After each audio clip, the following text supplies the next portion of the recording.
Ready to escape into a world of enchanting pixels? What is up, my peeps? And today we're going to be reading The Fox and the Hound. A very nostalgic story that I grew up with, actually. Anyways, from her nest in the oak tree, a plump-old owl called Big Mama saw the whole sad affair take place. She was just settling down to a good morning's sleep when a panicky fox, carrying a newborn kit in her mouth, burst out of the woods. She was fleeing from a pack of baying hound dogs. Sensing she might not escape, the fox hid her baby on the grass next to a fence post and then tore across the meadow. Moments later, Big Mama heard rifle shots. She knew that the baby fox was now all alone. Big Mama flew down to him. "You poor little fella," she said, stroking the shivering kit. "You're gonna need some caring for." The baby fox snuggled up against Big Mama's soft feathers. "Oh, no, not me, darling," Big Mama said, laughing. "But don't you move. Big Mama's gonna be right back." The owl flew off in search of her two friends, Boomer and Dinky. She found them perched on a branch of an elm tree, trying to prod a caterpillar from its hiding place. Boomer, a woodpecker, was widening a hole in the trunk, while Dinky, a little sparrow, cheered him on. "Boomer," Big Mama said, "stop that peckin' and listen. I need you and Dinky to help me." She told them about the motherless fox. "Gosh," said Boomer, "who will take care of them?" Dinky ruffled his feathers and thought, "Hey, I got an idea," he exclaimed. Widow Teed's all alone. She'd probably be happy to take care of him. And I'll tell you how we'll arrange it." A few minutes later, Boomer tapped on the door to Widow Teed's farmhouse. Yes, Widow Teed answered, looking around bewildered. Just as she was about to close the door, Big Mama and Dinky flew down and yanked her pink bloomers from the clothesline. "My word," she cried, "you come back here with those." The birds flew to the edge of the garden and dropped the bloomers near the fence post. Widow Tweed,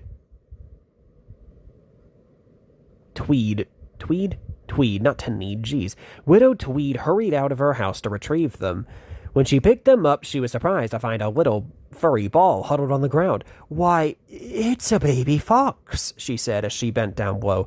The tiny creature tottered over to her. "You're such a little toddler," she said, laughing. "I think I'll call you Todd." She wrapped him in her apron and brought him inside. That afternoon, Widow Teed's neighbor, Amos Slade, drove his rattletrap truck past her farm and pulled up into his shabby old house down the road. His old gray hunting dog, his old gray hunting dog yawned and ambled over to greet him. "Looky here, Chief," Amos said to the dog, who was busily scratching himself. He grabbed a small sack from the truck. "I got a surprise, someone for you to look after." Chief sniffed the bag, and a brown-spotted puppy poked out his head. "What do you think of our new hunting dog?" asked Amos. "His name's Copper. Just a little runt now, but he'll grow." Chief raised one eye and grumbled, but when Copper licked him on the nose, he decided the little hound might not be so bad after all. Early in the morning, Widow Teed put on her rubber boots and trudged out to the barn. Todd followed along curiously as Widow Teed milked the cow. Todd wandered in and out of the cow's legs and batted at her swinging tail with his paw. "You're going to have to be patient with Todd," Widow Teed told the cow. "He's one of the family now." But after Todd chased the pigs through the mud, upset the hens, and knocked over the milk bucket, even Widow Teed became flustered. "I'll never get my chores done. Run along, dear, and play somewhere else, and try to stay out of mischief." As Todd trotted past the elm tree, he saw Boomer and Dinky still trying to catch the same caterpillar. He wandered across the meadow towards Amos Slade's house, where Copper and Chief lay stretched out in the yard. Copper raised his head and sniffed the air. "I smell something funny," he said to Chief. "I better go check it out." Sniffing his way across the meadow, he bumped straight into Todd. "What are you smelling?" Todd asked. "Don't know yet," answered Copper. He took another sniff. "Why, it's you!" Raising his head and let out a hoarse little howl. Why are you doing that?" asked Todd. "Us hound dogs are supposed to do that when we find what we've been tracking," explained Copper. "I see," said Todd. I'm not exactly sure what tracking was. "I'm a fox, and my name's Todd. What's yours?" "Mine's Copper." Todd smiled. I bet you'd be great at hide-and-seek. Want to play? Can I use my nose? Asked Copper. Sure, said Todd, and from that moment on they became best of friends. Copper and Todd spent the summer playing together all day long. They splashed around in the swimming hole, chased butterflies through the meadow, and played endless games of hide-and-seek. By dinner time, they were always exhausted, but every night they drifted off to sleep, dreaming of the next day's fun. Big Mama often watched the two of them from her oak tree. Imagine that, a fox and a hound playing together. Those little darlings think life is just one big happy game.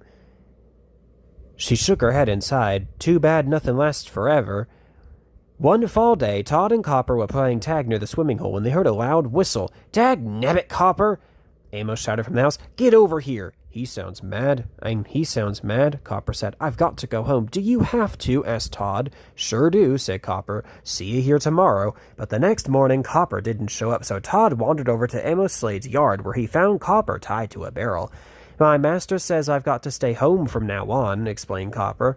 Well, we can play around here then, said Todd. No, we can't, said Copper. Not with Chief around. He pointed his nose behind the barrel where Chief lay fast asleep. Chief's supposed to keep his eye on me. Todd inched closer and closer and took a good look at the snoozing dog. Carefully, he peeled down Chief's lower lip. Look at those teeth, he exclaimed with wide eyes. Copper gulped. You better go, he warned. Chief's a great guy, but he can get pretty cranky. Dreaming he was chasing rabbits, Chief Foot took one big sniff. One of his eyes popped open, then the other. It's a fox! He yodeled and charged after Todd. Run, Todd, run! Shouted Copper. Todd scooted across the yard, squeezed under the chicken coop fence, and with Chief nipping at his heels, raced into the coop. The chickens squawked and feathers flew everywhere. Hearing the commotion, Amos grabbed his shotgun and burst out of the shack. Hold on. I think it is God dang it. I'm not too sure. God dang it, he cried, firing a shot into the air. It sounds like a fox is after my chickens. Todd squeezed out the back of the coop and started down the road. At that moment, Widow Teed just happened to drive by with a truckload of milk cans. As she slammed on her brakes and jumped out, Todd leaped inside the truck. Gimme that, you trigger-happy lunatic, she scolded, grabbing the gun away from Amos. Dag-nabbit, woman, Amos cried. Your thieving fox was after my chickens. If I catch him on my property again, I'll blast him, and next time there'll be no warning shots.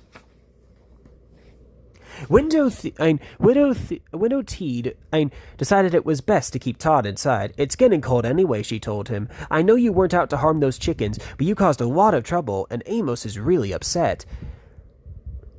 In the morning, the smell of the approaching winter filled the air. Bloomer and Dinky had already flown south, and the caterpillar they had been stalking all summer was settling down to winter in one of the widow's flower pots. Widow Teed watched Amos load his truck with hunting gear, lock up the house, and whistle for his dogs. He's going on his winter hunting trip, she explained to Todd, and good riddance. Before she could stop him, Todd dashed through the open door to go say goodbye to Copper. Big Mama flew down from her nest. He's gone, Todd, honey. But what are you doing over here? And what do you expect to do if you ran into Chief? I can outfox that old dog, Todd boasted, sticking out his chest. Now hold on 1 minute, Big Mama said. Didn't you learn anything yesterday? She flew around a small shed. Come here, I want to show you something. Todd nudged open the creaky door and peered inside. The floor was covered with rusty traps, and rows of animal skins hung tacked to the walls. That's awful, gasped Todd. Those poor things. He looked up at Big Mama, who sat perched on top of the door. You're gonna be one of them, darling, she warned, if you don't keep away from Copper when he gets back. Todd's mouth dropped open. You mean he's gonna become a hunting dog? He's gonna be my enemy? Big Mama nodded. But he's my friend, insisted Todd. We'll keep on being friends forever. Darling, said Big Mama, forever's a long, long time, and time has a way of changing things. The winter months passed very slowly. Every morning Todd looked down the icy road, hoping to see Amos Slade's truck bouncing along, bringing Copper home. It seemed forever, but little by little, the days grew warmer. Big Mama was cleaning out her nest one fine morning when she spotted Boomer and Dinky flying back from down south. Welcome home, boys, she said. It's been kind of lonesome around here without you rascals. Todd trotted up to greet them. Hi, fellas. Boomer blinked his head and stared. Say, this can't be that little... Say, this can't be the little scrawny... Say, this can't be the scrawny little squirt we found by the fence post, can it? Asked Dinky. He's gotten so big, said Boomer. Look at that bushy tail. A butterfly fluttered past, brushing Boomer's nose. Big Mama chuckled to herself. I wonder if they know that was the caterpillar they were after. Someone's coming, Boomer said. Cocking his head, they all turned and saw a truck jounce around the bend in the muddy road. Big Mama, cried Todd. Copper's back. As Amos drove past, they saw Copper sitting in the front seat. He's gotten real big, said Todd. Uh-huh, agreed Big Mama, catching a glimpse of the back seat. And look at that pile of skins he helped track down. Your friend Copper's an honest-to-goodness hunting dog now.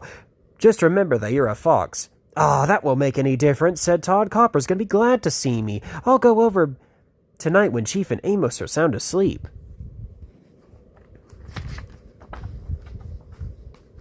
As soon as it grew dark, Todd went to look for Copper. He spotted him lying next to the doghouse with Chief by his side. Hey, Copper, Todd whispered. Over here, it's me, Todd. I thought so, Copper said, trotting up to greet him. It's good to see you, Todd, but you shouldn't be here. You're going to get us both into a lot of trouble. Todd's heart sank. Maybe Big Mama was right after all. We're still friends, aren't we? He asked. Copper sadly shook his head. Those days are over. This winter, Chief taught me how to track rabbit and other stuff. I was kind of clumsy at first, but I got good at it. Real good. I've become a hunting dog, Todd. In fact, my master says he's got the 2 best dogs there are. A sudden yowl startled them both. Turning around, Todd saw Chief charging straight at him. Right behind was Amos todding his gun. It's that darn fox again, he cried. Well, now I gotcha. He fired at Todd. Todd streaked out of the yard and disappeared under the fence. Track him down, boys, Amos shouted. To Chief and Copper, the 2 dogs chased Todd through the dark meadow across a railroad trestle and up a steep hill, panting and feeling faint with fear. Todd hid beneath a stack of old railroad ties. Chief dashed past, but Copper skidded to a halt. He sniffed around and discovered Todd peering out at him. Todd, Copper whispered, I don't want to see you get killed. He could hear his master lumbering up the hill. I'll let you go this one time. He ran off after Chief. Todd held his breath until Amos wheezed by. Scrambling from his hiding place, he raced back down the hill and headed for the moonlit trestle. Just as he began to feel safe, Chief sprang out from the shadows. Todd ran for his life halfway across a trestle. He heard a shrill whistle. As a train thundered onto the trestle, Todd squeezed himself flat, but Chief stood frozen in the engine's blinding headlight. Jump, Chief! Yelled Amos, running down the hill at the last second. The old hound dog jumped out of the way. He fell from the trestle, tumbled down some rocks, and landed in the water below. Copper raced down to help, but saw that Chief's leg was broken. Looking up, he glared at Todd. If it's the last thing I do, he growled, I'll get you for this.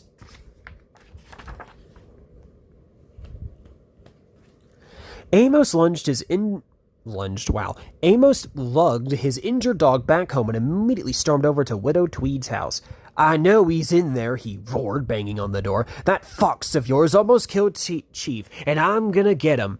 Amos Slade, you're an old friend, Widow Teed hollered through the window, but you can't come barging onto my property. Still, she knew the time had come. She'd have to do something to save Todd. As soon as the sun came up, Widow Teed got dressed, put on her coat and flowered hat, and carried Todd to her truck. She drove past Amos Slade's house, past Big Mama's oak tree, and past Dinky and Boomer's favorite elm tree. Todd gazed silently out of the back window, watching it all slowly disappear. After driving several miles, Widow Teed pulled onto a road that led to the local game preserve.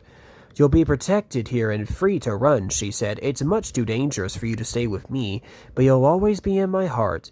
Blinking back tears, Widow Teed gave Todd a farewell hug. Now, dear, don't you follow me, She gently placed them on the ground and then drove away. It started to rain, then it poured. For a long time, Todd just sat in a puddle, shivering and watching the empty road. It was dark when Amos saw Widow Teed pull into her yard. "She's been gone all day," he said to Copper, "and she's come back alone. I bet she's dropped that fox off at the game preserve.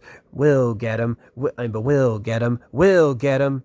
The next morning, Big Mama flew to the preserve. I'm gonna see how that little darling's doing," she said to herself. She thought she saw Todd sitting at the edge of a pond, but when she got closer, she saw it was another fox that she knew. Her name was Vixie. "Hi, Big Mama," said Vixie. "What brings you all the way out here?" Big Mama settled down next to her. "I'm looking for a fox named Todd," she said. "He's new here, about your age and very handsome." Vixie smiled. "Well, I'm not doing anything. I'll help you find him." After a while, they found Todd slumped in a ditch. He seems to be so downhearted," said Vixie. Well, Big Mama sighed, "you can't blame him. He was dropped off here and left all alone." "All alone, honey. He needs cheering up. I'll tell you what we do." She whispered her plan in Vixie's ear. A few moments later, Big Mama landed next to Todd. "Morning, Todd," she said brightly. "Oh, hello, Big Mama," Todd said, trying to be cheerful but sounding very sad. "Last night was pretty miserable for you, wasn't it?" Big Mama said. "It was terrible," Todd answered. "I couldn't find a dry spot to sleep in."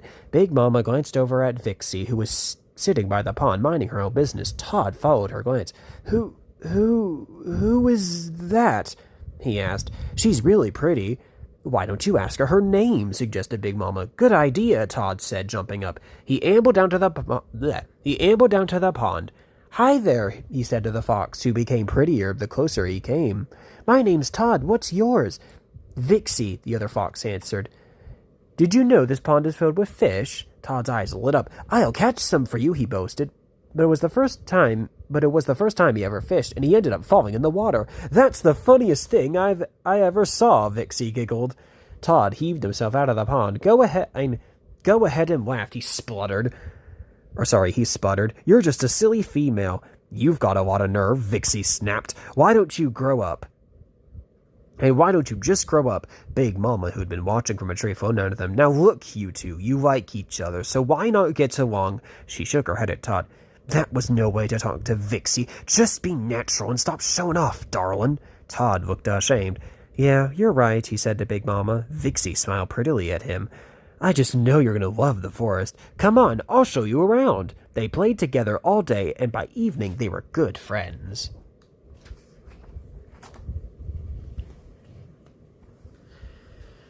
Bright and early the following day, Amos Slade took Copper and drove up to the game preserve. He parked next to a tree with a sign that read, "No huntin'."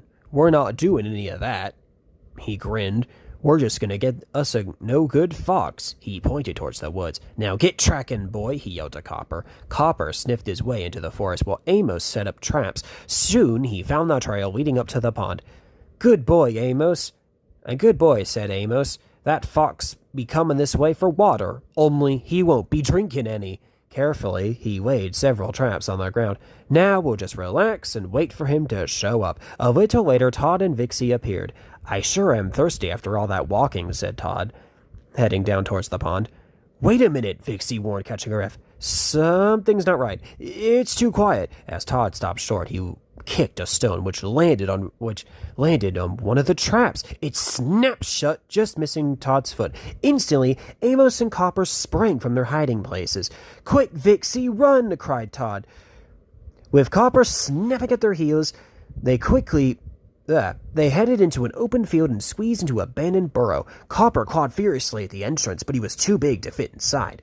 "We can't get out through the other end," Vixie shouted, but Amos was already there. He lit a wad of dry grass on fire and shoved the flaming weeds into the narrow opening. Smoke poured into the burrow and choked the foxes. "Run through the fire," Todd gasped. "Run really fast. Maybe we won't get burned."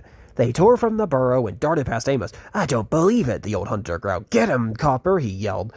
Todd and Vixie raced through the woods to the top of a rocky hill. Pausing to catch their breath, they looked back and saw an enormous bear lunge from the bushes. It attacked Amos just as he was loading his gun. The gun went flying in the air. Amos fell over backward and yodeled,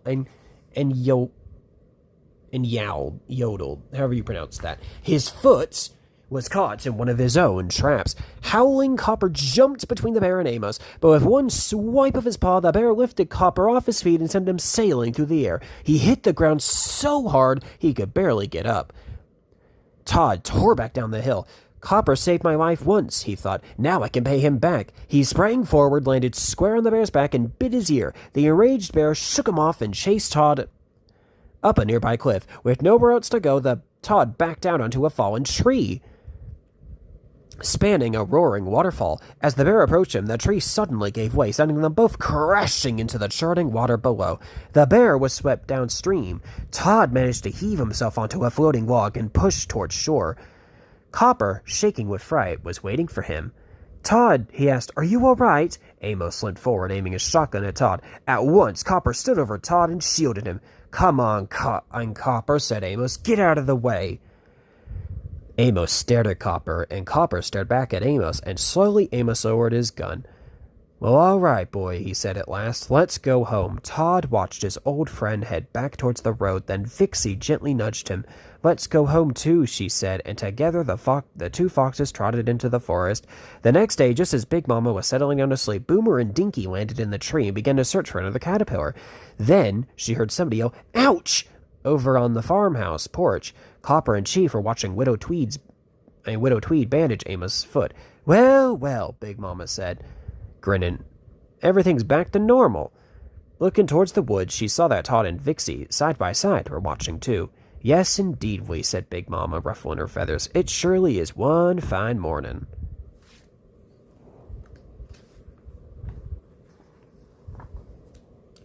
That's the end. Here's some history about the story and movie. I've always loved this story when I was younger. I don't know why. Maybe it's because it was my first ever friendship story alongside Cars and Wall-E. I don't know. I just really like this story. So anyway, speaking of stories, our next story stop will be, of course, The Little Mermaid. Alright, don't forget to like, comment, and subscribe. Talk to y'all later.